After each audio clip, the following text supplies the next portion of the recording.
Welcome to the Agile Wire, where professional Scrum trainers Jeff Bubolz and Jeff Maleski discuss Agile topics. Now, here are your hosts, Jeff Bubolz and Jeff Maleski. And we are recording. All right, Mr. Bubolz, kick us off, man. All right, let's start with the meta level. What's going on with the podcast, Jeff? Man, again, with the hot potato, you're just like, screw it. You take the conversation and go with it. So I, after much consideration, have decided to take a step back. And well, that's not even accurate. I'm out, like deuces. Like this is my last one. So, you know, we're gonna pull you back in. This isn't the last one maybe last one you're hosting, but not the last time you'll be on the podcast for sure. Okay, I can compromise there. So, you know, you and I had a conversation, and I think this has kind of been in the works for a while in the back of my head. Like I knew this after doing some soul searching and thinking about the future of work and all that. I'm just like, this probably isn't the way I want to spend my free time. As much as I enjoy just sitting down and talking with really smart people, I just wanted to take a step back. And I think with the natural progression of you two in particular, for people who are listening, Chad's here as well, and the formation of Wisconsin Agility, and really you two kind of taking your careers together more collectively. I think it's just almost a natural transition for Chad to step in, take more of the reins, and produce more awesome content for people that they want to listen to. So, yeah, I was going to try to keep my mouth shut as long as possible, but clearly I can't. So I'm excited and scared about the whole transition because, as some of you close to Jeff and I know, like Jeff Bubolz is always pushing me to do things outside my comfort zone. So this is just another one of those things. Is it really, like, do you feel like outside of your comfort zone though, doing a podcast? I mean, when I think I always relate it to like when you have a sporting event, and you know, like when I was in high school, right? Like I kind of dreaded the time leading up to the event, but then once the game starts, once the race starts, then I love it. Like you get into a focused flow state, and that's how I feel with a lot of things. About the permanence of the internet, I think is my biggest scary thing. Like when you put things out there, it's out there forever, and we didn't have that as much, I guess, when we were all growing up. So I'm just aware of it, I guess, and so there's always a little bit of like anxiety. That's probably what it is. But like you were kind of commenting earlier, like once you put a quarter in the slot, like I will just talk. I think one of the things that worries me is that sharing talk time as two hosts is a challenge, and you guys have done it so well over the years now, years plural, right? The Agile Wire has been rocking it for years, but just that piece, I guess. How do you guys manage that when you're co-teaching? We found a good balance of like how we do things. Like I always run the screens and share my screen, and usually I kick things off, and so like Chad can like just go on a soapbox, and I'll let him go, and I can usually see where he's going to try to go in certain areas and like direct. But I don't know. We found a good balance there where like if I'm guiding it, then I can leave space for him, or you know, and not go on rants. And if we do go, then we message each other back and forth. You know, we have iMessage up over here on the right on one of our screens, and we'll just be like, hey, whatever it might be. So I think we do that at times. But we're conscious of it. I think we have to think about it all the time. It's not something that you can ever shut off. Like you really do have to think about the people around you, especially when you have the gift of gab and you can just talk, you know? Yeah. And I would agree. I think it's, we have found a good balance in the training, environment. So I think it is just knowing when to, because the problem is we'll just yes and each other over and over again. And then you'll look down at the clock and it's like, oh yeah, we were probably supposed to be done with that section like 45 minutes ago, you know, like. And the thing I love about the more you train, the more, or any facilitation, the more you get to that comfort level of like, we're 45 minutes behind, no big deal. Like you know what to trim and where to make up time, and you can still hit all the takeaways. But in the podcast, I mean, your format is pretty wild as far as like free form, right? Like I think that's a cool thing that you guys have always done. Like you pretty much show up, hit record with maybe a loose outline, and then see where it goes. And I mean, I guess a lot of podcasts do that. Maybe it's not that unique, but I've loved the format from day one. So I also feel like it's like a rock band that like switches lead singers. And so back to the fear, like I'm like the replacement, and I want to do well. So Jeff set a high bar, like. Yeah, man, you have. Like I have to, I got to step in and fill those shoes. So I'm excited though. I mean, the only bar in my head is my cussing threshold, and like I don't.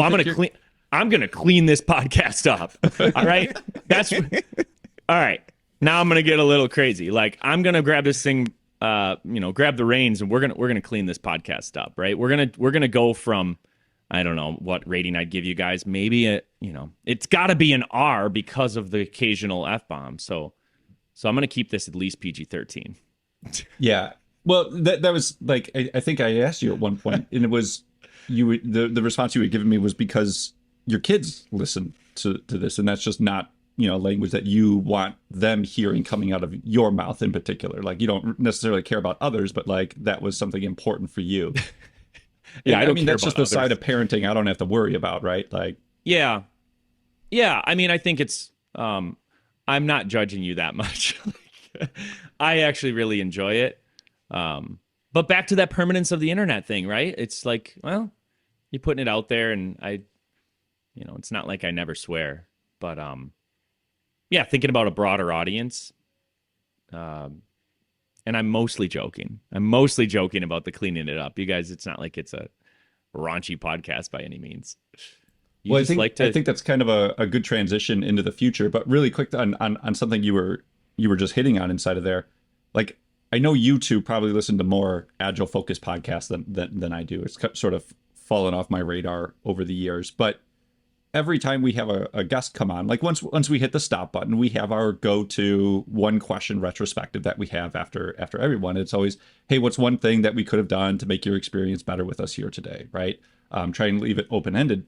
And I don't think we've ever heard somebody say, I would have liked questions up front. But we often get, or the guest will say, oh, generally, I get a list of questions that we can go into coming in prepared. But I really like this format. I really like just being able to show up in free form with the conversation. And so I've always appreciated that. And like, as a person who listens to other podcasts, that's the style that I enjoy listening to as well. Mm-hmm. I like the directed, we're going to have a focused conversation on something that is directly applicable. And then we're going to kind of meander all over the place and just hear different perspectives on things. So I think that's valuable. But anyway, so we were talking before, like what does the future now hold for the podcast? What are the things that you've enjoyed about it over the years? What are the things that you would like to change about it moving forward? Thoughts? So I think the free form that we just talked about and the questions and not having, it being prepared or scripted, that's not changing. That's just who we are. That's how Chad and I even show up, when we're going to do training or we're going to do advising. Like we don't come in with like some preconceived notions of how we're going to, manipulate something. We have to respond to whatever the environment is. And we're going to do that with whatever guests we have on. So that's going to be the same. And I think that's the most interesting way for things to happen. We always send out in our email to our guests, like, this should feel like a group of friends getting together to have a cup of coffee or a couple drinks. Like, that's what we're going to do. Don't feel like you have to go and prepare a presentation for this conversation. Like, it's a conversation. So let it happen. We try to take some of the nerves off for people by explaining that to them. So I think that's going to definitely remain the same. One thing we will do is the podcast is going to be, we're going to have our first sponsor. It's going to be sponsored by Wisconsin Agility. So Wisconsin Agility, our company, is going to pay for it. So we're just going to say, like, Agile Wire is sponsored by Wisconsin Agility. And we'll probably talk about things that we're doing in Wisconsin Agility. So we can give a little bit more examples. We'll probably tell you about things that we're doing, like if we're speaking at places or we're going others, we're going to have a course here or whatever it might be. Like we might talk a little bit more about that because in the past, Chad and I have been kind of doing some stuff, and Jeff, you and I, we're good friends, but we're not like working together tightly. So that didn't quite seem right for me to make all those plugs, but it's not so much about plugs. This is more about information that we'll probably be sharing. Yeah. And that'll be an interesting change, I guess, right? Like we've always been very hypersensitive to not promote and like shove things down people's throats, right? Like, hey, come to our class, do this, right? Like we've been sensitive to that because we know how it feels when other companies do that to you, right? We've even got feedback from the meetup that we run in Madison, Wisconsin, right? The capital city of Wisconsin, where Jeff and I are born and raised and, named our company after the state we're in. We've gotten feedback before where, they're like, well, you guys never like plug yourselves. They're like, you guys run this meetup for us. You've been running this meetup for years and you never talk about what you're doing. And like, we said, yeah, we do that deliberately. And they were kind of like, you should stop. You should talk about what you're doing more often, right? You should promote what you do. And so that was interesting feedback, right? Because we always kind of had the idea that we shouldn't do that. And maybe we shouldn't, but we're going to try to balance it, right? We don't want to turn it into just a big advertisement. But yeah, so I guess that's one minor change. Otherwise, I don't know. I want to try to keep as much the same as possible. Like we said earlier, just, have awesome people on, talk about interesting topics, and hopefully people out there find some value in it. All right. So our topic for the day, we had a nice discussion here about the transition of the podcast, but how about organizations that are trying to transition to being a more agile organization? They create a skunk works, an experimentation center, a discovery center. You pick the words that you want to use, but they basically carve out an org within an org. And then they say, go be innovative, go be responsive and adaptive and create new products for us. What's the pros and cons of that? So that's where we want to go in the discussion. Jeff, you're in it right now with a big company. They carved out an area. So let's start there. Like, I don't know, Jeff, you're in it right now. Like, what are you seeing that's working? What is not working in a model where they kind of carve out this separate area? Yeah. So, I want to be struggling with the right word, but like, I don't want to just come in and shit all over the idea, right? Is where I want to go with this approach is understanding, and we've talked about this a lot, understanding where your organization is at on their journey. And my gut tells me when I see something like this, that is an anti-pattern. If like, hey, you're creating an innovation center and saying, well, this is where we innovate. I don't see that's all that different than saying this is our QA center and this is where we do all of the QA. Mm-hmm. This is our cloud center and this is where we do all the cloud. You're really kind of disconnecting something that should be more integral to your overall product development process and extracting it out over here, right? Now, that being said, though, if it's helping you move forward, great, let's go ahead and help you move forward, baby steps in the right direction. So, and I think that's where the company that I'm at right now is their maturity model is just a bit more on the early stages of this stuff. And in fact, I think you guys will get kind of a kick out of this is the way they define innovation. And I don't mean this in like a jaded way when I was making that comment, is the organization's ability to predict, respond to, and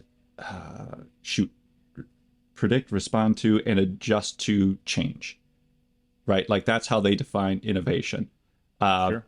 And I would argue, well, that's just good old Agile, right? And innovation is part of that. So anyway, just gut saying like, hey, depending on where your organization is at, understand that it might not be great, but it's likely a step in the right direction.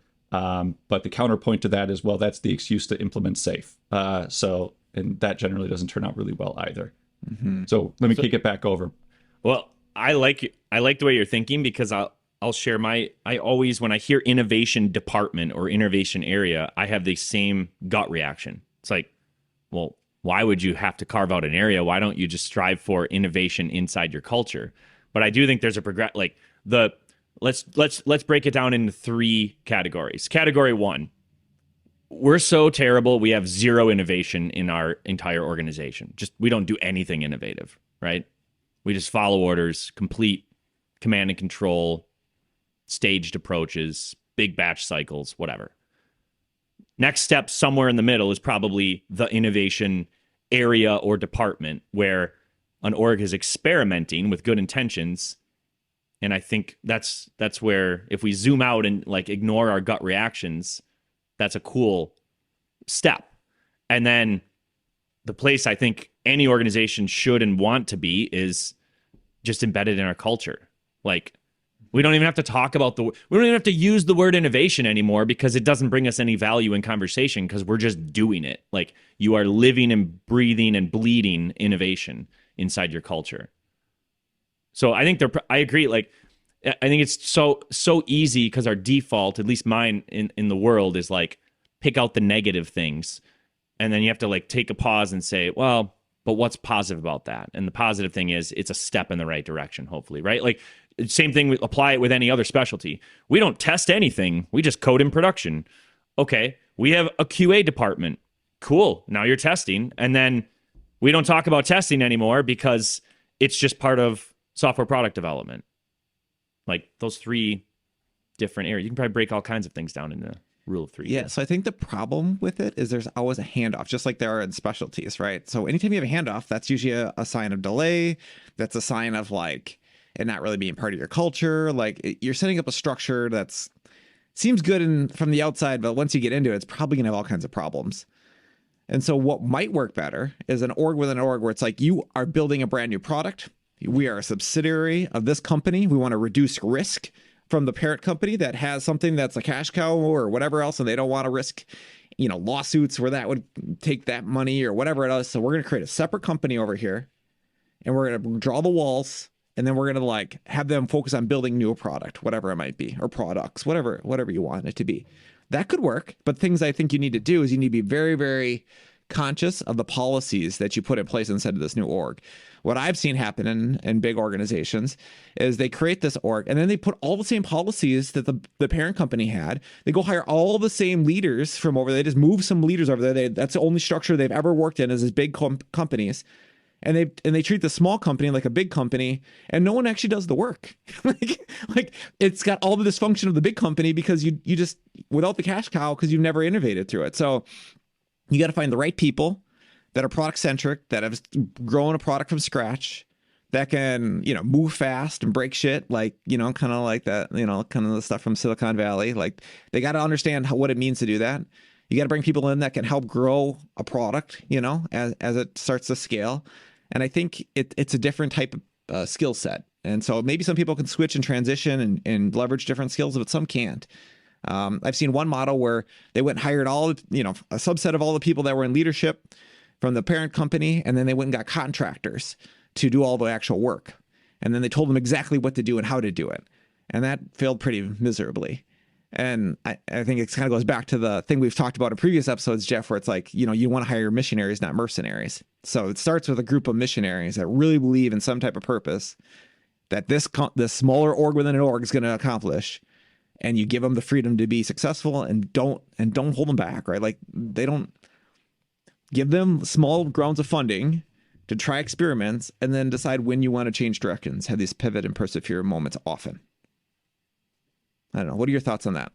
Yeah. So and I like how you just ended that, because after the conversation with Josh, and this is why I really genuinely loved doing the podcast, is because I get to talk with really smart people, and then I would get something that I could directly apply into my work. But that is the driving factor, is those pivot, persevere, or kill decisions, right? That is our value prop now. Is I think about it as discovery and delivery, but the transition point is the first pivot, persevere, or kill discussion, and then we just kind of move into more of an iterative cycle of doing essentially the same thing. Now, I think the difference, and this may just be unique to the experimentation area that we're setting up, is we are looking at horizon 2 to 3 things, like high risk, high reward, but way out into the future. And so we are very explicit with the fact that anything we produce is not production ready. We are here to kick the tires and experiment with new things and take a look at what is the pros and cons of plugging these new technologies into existing products today. So ChatGPT as an example. Great. Like, what does that look like? What are some use cases where we could go and kick the tires on it and see, is this even worth putting on somebody's roadmap? And what is the value of what we would be able to get out of this integration? And it's, again, with the examples that we've used in the past, it's a controlled spend for us. Hey, we're going to invest $100,000 in this area. It's going to take us 3 months with our team. That's our capacity. And each month we're going to come back and show you the output or the learnings that we had from all of these, value, viable, feasible, usable experiments that we're running specifically with defined outcomes that we're going after.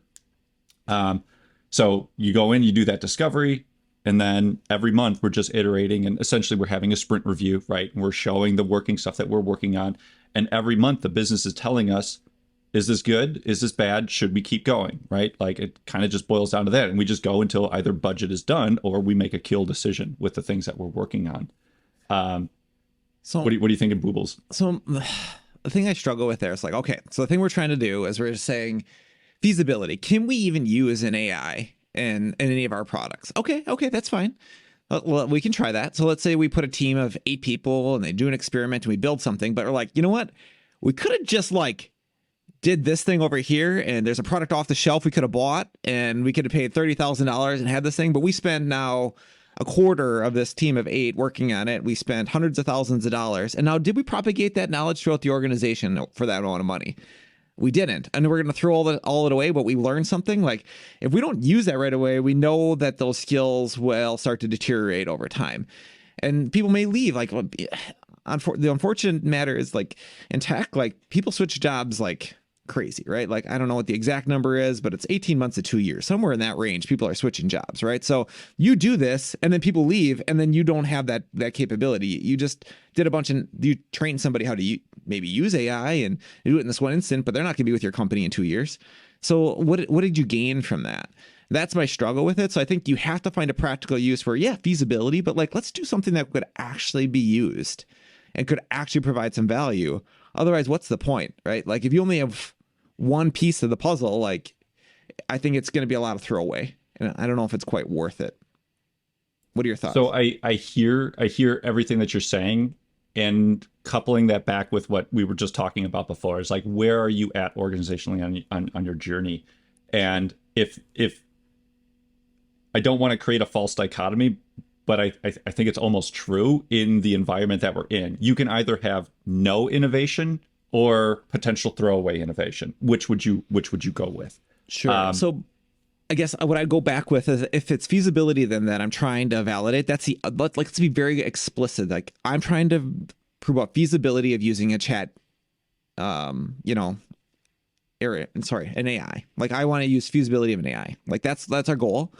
And then like, can we bring people in like on some rotation so like multiple people get exposure to it? So like if that's your goal, like to learn a new capability and have this insight and think about where we could use it throughout the organization, that's like a policy or a structure I'd put in place so like we could try to get more and more people with the knowledge. But if we take a small group, teach them, and then they all leave over the next 2 years, we didn't really gain much. So I think like you could do it. It's just be very explicit about the outcome that you're trying to go after, and then like try to rally around that and try to create a way to like see if you're successful on that outcome, on the feasibility, right? So let me elaborate just a little bit, because I think that is a problem that we are trying to solve. So think about our experimentation as a menu, right? And the menu that we would bring out to our enterprise customers is basically 3 different menu items. And the first one that we've been discussing is turnkey experimentation.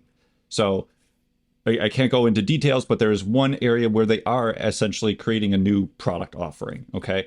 And they have their year 1 roadmap and they are rocking and rolling on it. And they just don't have the time to be investing into doing experimentation right now because they're critically focused on year 1 initiative and roadmap, right? So we would say, hey, you know what?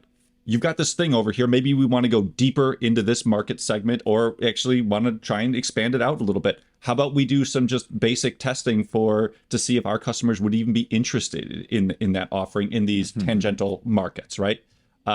So great. Now we've got turnkey experimentation. That's kind of what we've been talking about thus far. We would bring that learnings back, et cetera, and they can make a decision about it, whether they would want to put it on their year 2 roadmap. But the second one is more about what you're thinking about, and that's the dojo model, right? Hey, we want to do some immersive learning. We want to come in with our team.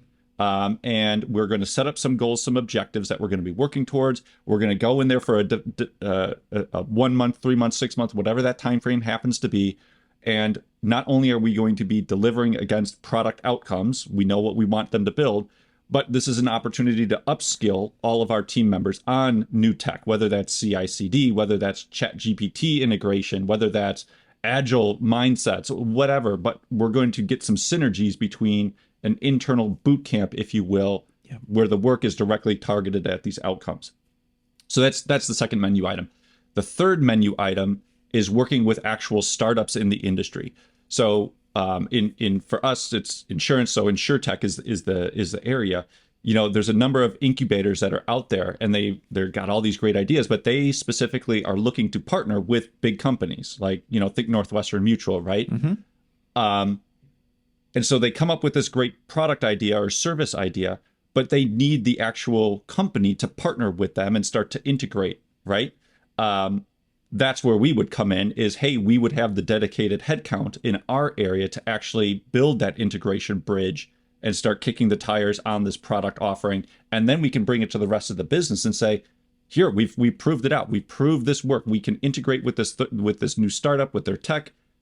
And here's how we think we can apply it to the rest of your product areas, right? So that's kind of how our experimentation area breaks down from a service offering that we would provide to the rest of the org. So I agree with what you're saying. I think in one of those, there is the case for, well, we kind of lost that knowledge. It's just for our team. How do we get that out to the rest of the org? But I think that's just one of the three service offerings that we provide. Sure. So maybe in the new era, you're not going to be so experimental with the technology because you're really just trying to figure out, like, do we have desirability and usability here? Like, you need to get that accomplished first. So let's use tech that we know works. Like, we've proven that before that we can do it. And then, like, we'll do the new feasibility stuff in an area like the accelerators or the dojo type model where we're going to try to prove some things out and we're distributing that knowledge. I think that could work. Like, I think you just got to be very clear about what you're doing and what the outcome is that you're looking for, Yeah. So I think it. Oh, I'm sorry. Go ahead, Beier. Well, I was going to say, I think it all works. It's just what's your budget and time horizon? Like, I'm going to throw some project management triangle at us here. Like, you can do anything you want inside of an organization. If you want to, like, let's imagine an innovation department is something that you don't have internally, but you're going to go out and buy it from the market. So how much are you willing to pay to have someone validate feasibility for you? And if you have budget to do that, then by all means, go for it, right? It's probably going to take a little longer, and it might cost you more. Startups on the other end of the spectrum, or right a little bit to the left, and our 1, 2, 3 example earlier, they don't do that. They just start with an experimentational mindset, and they test ideas. And so that's what they do because they probably don't want to, like, it's a divide by zero error in their head. If you're like, hey, startup company, you don't have a lot of investment yet, you're trying to bring this thing to market, you should go hire a big consulting firm to validate feasibility for you. No, they're just going to do it. And because it's in their culture. So you can do either one. It's just one will probably cost more money and take longer to actually see the outcomes realized. That's my opinion on it. So again, it's not right or wrong, but it's just on a spectrum, one's probably going to cost more money. So that's exactly where I was going. Excuse me. That's exactly where I was going with what you were just kind of alluding to at the beginning, what you were saying there, Chad. The vision that I've laid out for our area is we are the internal McKinsey. We are the internal Deloitte, right? We view our enterprise customers as the customers we're here to serve. And it's crazy how often I refer back to the Santerre days, but our approach is treating it no different than we are responding to an RFP, an external RFP, right? We have an enterprise customer coming to us and they have a high level idea. Great. We're going to spend 2 to 3 weeks doing product discovery with them. We're going to interview our stakeholders, interview our customers, figure out what are the problems they're trying to solve, have defined outcomes that we're trying to achieve, define metrics of success. We create a discovery document that we are then going to give back to our enterprise customers. Make sure we're all aligned. Hey, we spent a few weeks. Here's what we heard. Here's what we're going to be going after. Here's our first pivot, persevere, or kill decision point. And if we're all aligned that, yes, this is what we want out of this thing, here's our budget, here's our forecast, going back to your iron triangle comment, But like, are we talking 6 months or 6 years to get something out of this, right? Like, let's make some good decisions at this point, and then we just go in and start monthly iterating on the same concept. So that's kind of the approach that I'm using here. So instead of like just saying, hey, we're going to set these things up, like what if you actually created a statement of work between the organization and the innovation center? Like, this is what we agree to do. Here's our part in it. Here's your part in it. And we're going to do it by these state. And then if we have to change it, we have it's like almost like a negotiation back and forth. Like, well, this is what we said we were going to do. We're not going to be able to hit that. Do you want to continue? Do you not want to continue? This is where we're at. Like, I think that adds a ton of transparency and accountability of like where we're at. And then you don't get trapped into like, wow, we'll just go get a little extra money and we'll just go another month. We'll go another 2 months. And like that's exactly it. It is the Sunterra model, right? Like, I'm cards on the table. I'm just copying that. Yeah, I think that's a great model. I think that helps a ton, right? Like, because you actually put a structure in place that drives transparency, accountability, decisions, right? Like, I think that's great. I think you have to have that. If you don't, I think you slip into the overspending and not knowing when to stop.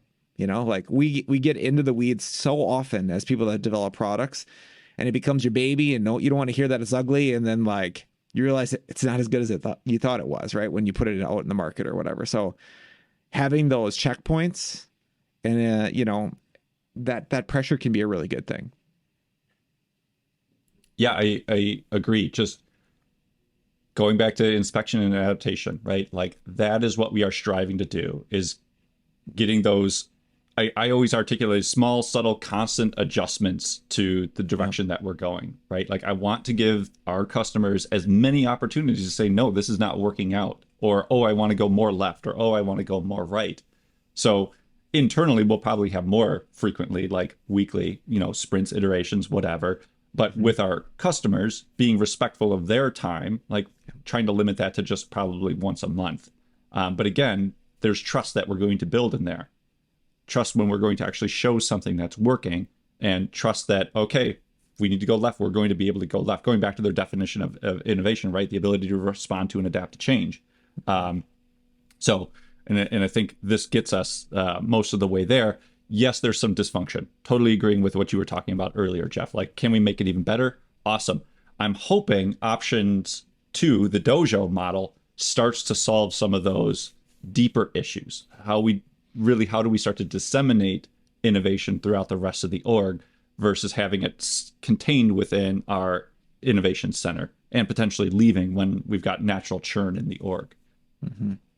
I think also, like, not to turn this into a metrics conversation, but some things that you could look at down the road and everyone could look at is like, how long and how much money does it cost during this innovation cycle? Once we are presented with a feasibility, case that we review, how many of those do we act on versus say no to?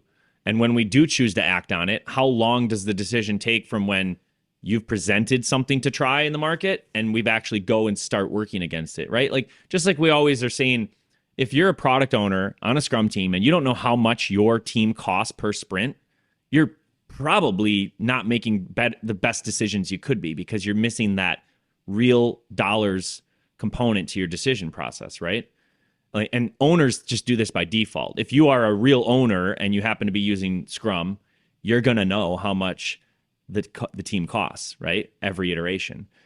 So I think there's an opportunity to just lean that out, or at least just bring awareness to it, so that you don't fall into the trap of this innovation area. And I'm not really speaking for but in anybody who has an innovation area, you don't fall into that trap of leaning way more on the analysis mindset instead of the feedback mindset, where we iterate as quick as possible through discovery, phase, for lack of a better word, and then we act on it, right? I think it's the time and the money component, again, that just you have to pay attention to. Or if you have a lot of money to spend on it and it's just a little blip in your product, in your P&L, then just, I guess, do whatever you want, right? Yeah, the metric side has been difficult in particular. It talked a little bit about this in the past, so I don't want to rehash the whole thing, but the trickier part is because we are deliberately saying this is not going to go into production, like it's hard to measure the outcomes of that. Our North Star aspirational metric that we would ideally like to go for would be something like the overall success rate of newly launched products after 6-month mark, right? Like we would want things that have come through the innovation to essentially have the risk flushed out. Like these are, I don't want to say sure things, but like we've done the vetting, and these things that are coming out through us should have a higher success rate after 6 months versus baseline features or products that we're putting out into the market. But even that, the problem is that lagging tail of, okay, now we're talking 2.5 years before we would get that metric. And that's even if we decided not to kill the thing, which is a very valid decision or a decision that we might come to throughout our innovation work. So, which unfortunately kind of leads us to more throughput. But going back to what Josh had recommended, and I think this is right, is just, I think it is the consistency of the pivot, persevere, or kill decisions. Like ours should be something like with 95% predictability, that because that's how often we hit our monthly target of presenting these options to the business with objective learnings to help you make a decision. I like that. It's like, well, here are the hands you can play, basically, is what you're telling the parent company. So I'm going to go ahead and do some analysis on the hand and say, okay, they're playing Texas Hold'em. You got 2 aces here, right? Like you should win this hand 70% of the time. I don't know what the exact odds are on that, but like, let's just say that's what it is. Do you want to take that bet? They should take that bet, right? Like they should be more than happy to take a 70% chance that they're going to win. Cool. Okay. You got, a queen 10 offsuit. Like, I don't know, like it's maybe 50-50 at this point. Do you want to take that bet? And like they can make the decision on all the other options that they have or whether they do that. The outcome isn't necessarily what you want to maybe judge yourself on. You just gave them the information to make the decision. So then as long as you're the information you're giving, I guess, on the options and you're giving them options, maybe that is the thing you measure yourself against. And because it's the closest thing you can get to, especially from a real-time feedback standpoint. And yeah, do you want to get higher odds? Because then more things are going to happen? Maybe, but like, I don't know. I think like anytime you have some type of, it can even be small, like small micro incentives for the people on the teams. Like I'm just going back to the Centera model. Like we get little bonuses every quarter if we hit certain level of like profitability, and you could see where we were trending to. And man, like, I don't know. I'm just one that takes ownership, I guess. And I was like, what can I do? We're behind this month. Like, I know I'm already like at 100% capacity, but like, what else can I do? And like, I'd be asking other people for help. I'd be asking our directors for help. Like, what can I do? Can I go on a sales call? Can I do this? Can I help with this project? Like someone's on vacation. Do you want me to step into there and help them? Like, and I don't know, would I have done that if I wasn't getting the bonus? I don't know. Probably, maybe, I don't know. But like, I definitely felt the ownership to like reach out and be very, very proactive because of that. So, cause there was some kind of, everybody got that bonus. It wasn't just me. Like I actually had felt some like I can take ownership and help everybody else get something too. So I think that's a key part of it, like that shared ownership, especially when you're in an innovation area. Like you should know when you're successful and you should be rewarded for that. Like just if that's presenting options with confidence intervals, great. Like I think that's what you reward people for. See what comes next, like maybe you'll run into some other problem, but at least you've started down probably a good direction. What do you do if you get a startup? Let's just say you're a big organization and you're like, oh, cool. There's a startup. I think we can leverage this and we're both going to be more successful if you get to use our sales team and our XYZ, that we have here at this company. But you created a pretty good product. You don't have that. We can leverage these things together, these synergies. What would be some of like the biggest mistakes a big company could make there? Or what are the things that would drive success, do you think, in a model like that? That's the one that I'm least educated on speaking to because we haven't yet set this up. So we have done work with generators that are out there. But the problem has always been, at least with the organization I'm with today, is they go out, they do this vetting process. They say, oh, okay, we've got these 10 different startups that have interesting ideas. We go through something of a vetting process. We find out which we think are the most interesting or the biggest return on investment. Select it down to maybe 1 or 2, but then that's where it falls kind of flat because the org isn't good about carving out space to actually try and integrate with these things because they've already got their roadmaps and they're already focused on getting the things out the door today without necessarily making time for the other things, right? Very, very typical, almost feature factory type of thing. And so that is where this other service offering would be, because in the Innovation Center, it's dedicated headcount, it's dedicated funding. These business unit, workstream areas, whatever you want to call them, don't necessarily have to worry about that affecting their budgeting decisions. It's, oh, great, that's why we have an Innovation Center. So we select the startup, select the technology, figure out what the outcome is going to be, and then we're just forming a partnership there of actually doing the feasibility test, doing the usability test, in essence, integrating with the vendor partner, or that's not exactly the right word, the startup partner, and then doing the research of, okay, this is what it was like to integrate. Here were the landmines that we stepped onto. Here's the test cases that we were able to validate. Here we think the larger ROI decisions, and essentially bringing that over to our business leaders and saying, all right, here's what our research of findings was. Here's our recommendation for your area. We don't really have any control over it at that point. We're just doing the actual research and integration with these startup partners. So I don't even know if that's Do the startup partners have any revenue? I don't know. I would imagine I don't know how that necessarily that works. That's always been the side of startup that I don't know, like the money side, right? Like where everybody, to me, like I know they get investors some way, shape, or form, but I don't know if in that state, are they standalone, financially solvable? Or I don't even know if that's the right term. Like, are they profitable? Yeah. I don't know. I don't know. I mean, go ahead, Chad. Well, you're making me think, maybe this is going to go off to a little tangent topic, but you're making me think of even when you said like vendor partner, how so many organizations, right? They want to, instead of buy or instead of purely build, they do buy and build. They do like we're going to do a lot of in-house development, but we're going to work with 3 vendors to integrate with our product that we're working towards, right? And every one of those vendors, of course, in 2023 and beyond, say, hey, we're Agile. You should work with us. We do sprints. And then pretty soon you find out all those vendors lied to you, or maybe they didn't lie, but they don't know what they don't know. So no, they're nowhere near something most people would call Agile. They are literally just doing sprints and they have a waterfall process. So then everything blows up. Statements of work are written with time and scope, and then leadership gets involved and they start arguing with the vendors.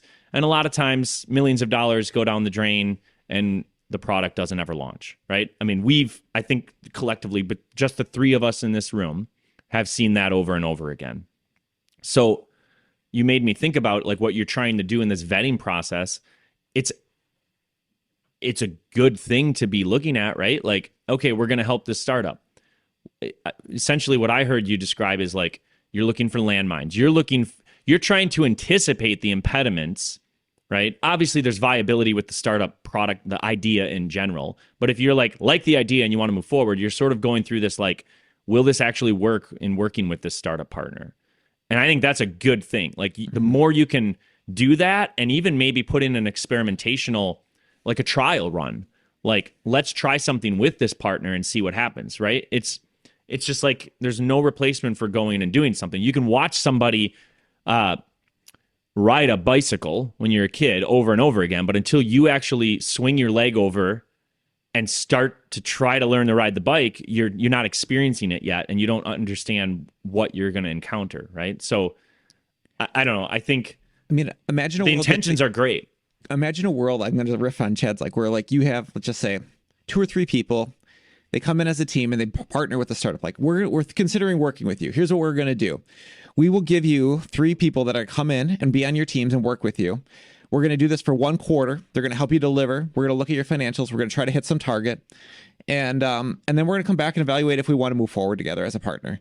Like what they should be looking for is like, hey, what does this code look like? Like, is this thing viable? Maybe we have somebody that's more on the product market fit, that's more in the product sector, that can like look at like, hey, is this viable? What can we leverage inside of our organization to make, because we're really good at this. They're not very good at this. we could, do this, we could do this for them, but we're not good at this thing that they're great at. So like, this is a good partnership, or you know what, really, we should just part ways. It's a small investment. It's like whatever you're going to pay, like $100,000 in salaries. The startup gets something because they get free labor and they get some, people working with them. And I think it could be a win-win. And then you decide if you want to pivot or persevere. I think that small gates, though, like we were talking about, is something to be thinking about. I think if I was in like a big company's shoes and I'm looking for these startups, I'm looking for companies that are making money, that have revenue, but aren't profitable yet. And like we have some things that we can leverage because of our strengths that can make them very profitable, potentially. Because like we're probably not very good at like developing and testing really, really fast. Like that's most bigger companies aren't good at that. They probably are because they're a startup and they have to. So I don't want to kill their strength, but I want to leverage what our strength is. I want to give them the strength of a big company without killing the innovation which is the strength of a startup, And so I look for ways to do that.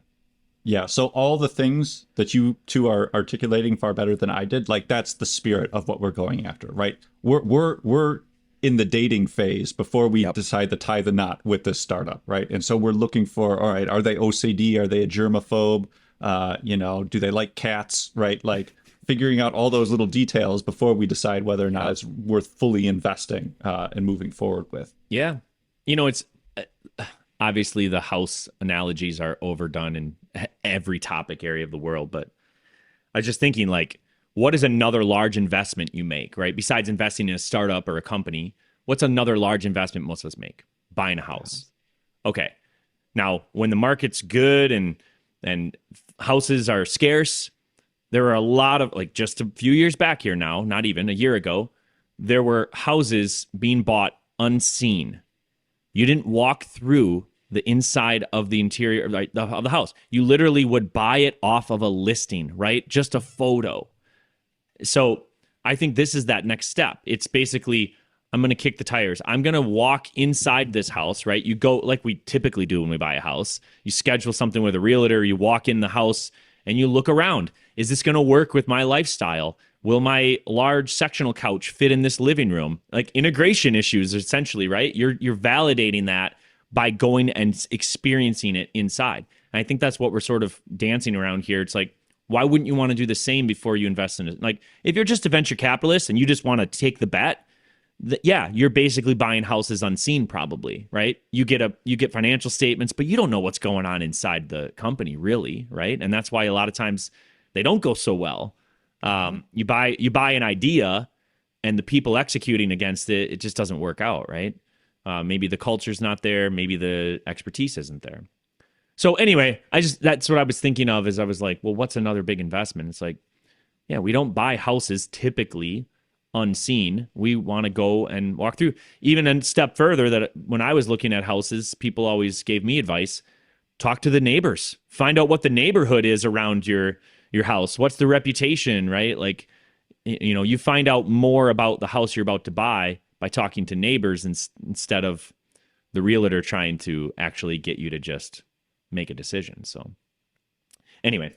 Yeah. And I think all that is also part of the vetting process up front, right? But, when we're still looking at maybe 10 of these startups, right? Though some of the legwork that we're going to be performing is going and asking the neighbors, taking a look at what, the websites that they've got out there, maybe even doing a code sample, right? Like we don't have to wait until, we're down to the 3 or whatever. There's probably some red flags that we can filter some of those up through our funnel, if you will. So, yep. Awesome. I'm happy I got to work an analogy in. That's if I can work one analogy in per episode, then I will feel like complete. Yeah, and I'll keep going with the analogy because I was thinking about the idea of like, could you rent the house before you buy it? And that's maybe what we're talking about, like to continue the analogy, like renting it for a few months lets you know if you should buy it, right? You're going to see like, what kind of problems do you have? Does it flood when it rains, like in the basement or whatever it might be? Like there's certain things you can't learn unless you're there, unless you live it, you do it, think about airplanes fly right over your house in the middle of the night, and that's just a non-starter for you, right? Like whatever it might be in this analogy, you're going to learn a lot by doing it. And I think too often companies get into a pre-analysis where let's do all the analysis up front instead of a post-analysis of like, let's analyze what happened, and then like decide how we want to move forward. So by renting, you can actually see what happened today and then be like, well, do we want to move forward in the future? And you have a way to get out, right? You have a structured, pivot or persevere moment, when you decide to buy, continue renting, whatever you decide you want to do. I love that. And like, just think about the real estate industry being disrupted by something like that.